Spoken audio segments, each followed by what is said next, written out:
The Forgotten Mill Adventure. Hey, explorers, it's your boy, Jake, back with another wild adventure for the channel. If you're new here, I'm all about uncovering the creepy, forgotten places most people drive right past. This time, I'm diving into a solo trip to an abandoned sawmill I found deep in the woods of rural Oregon. Buckle up because this one got weird. Hit that subscribe button and let's get into it. I've always been the kind of guy who'd rather wander through creepy old buildings than hang out at a mall. Growing up, I spent hours gaming or hiking alone through forests and back roads, looking for spots that felt like they held secrets. By the time I got my driver's license, I was hooked on urban explorations, sneaking into abandoned schools, factories, you name it. I'd scour Google Earth for hours, zooming into rural areas to spot structures that looked deserted. That's how I found the old Hawthorne sawmill, tucked away in a dense patch of pines, about an hour from my place. It was half overgrown, barely visible from the air, with a dirt road leading to nowhere. Perfect.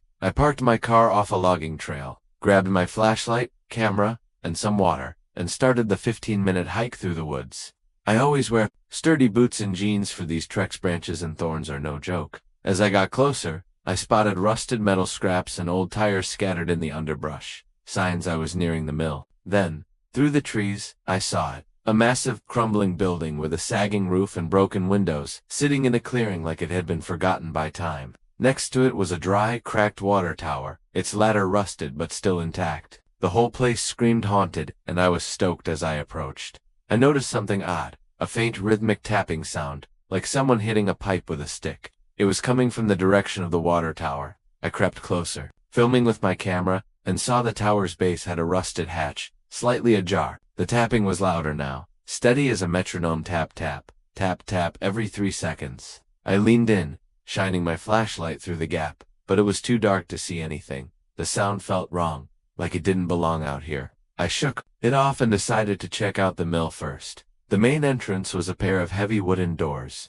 one hanging off its hinges. I pushed it open, and it groaned like something out of a horror movie, echoing through the empty clearing. Inside, the air was thick with dust and the smell of old grease.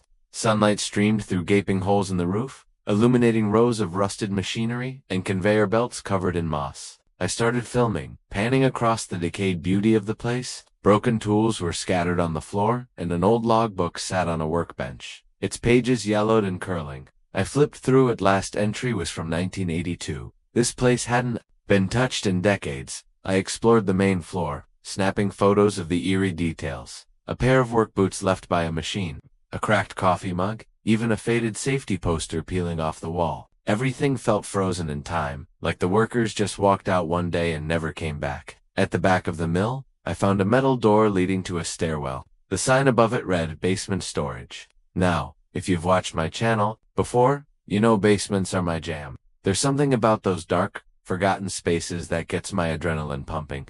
But this time, as I stood at the top of the stairs, I got a weird vibe. The air felt heavier, colder. I ignored it, let a little chill stop the adventure, right? I started down the stairs, flashlight in hand. Each step creaked like it might collapse, and the walls were lined with cobwebs so thick they looked like curtains. About halfway down, one of the steps cracked under my weight, and I stumbled, catching myself on the railing. My heart was racing, but I kept going.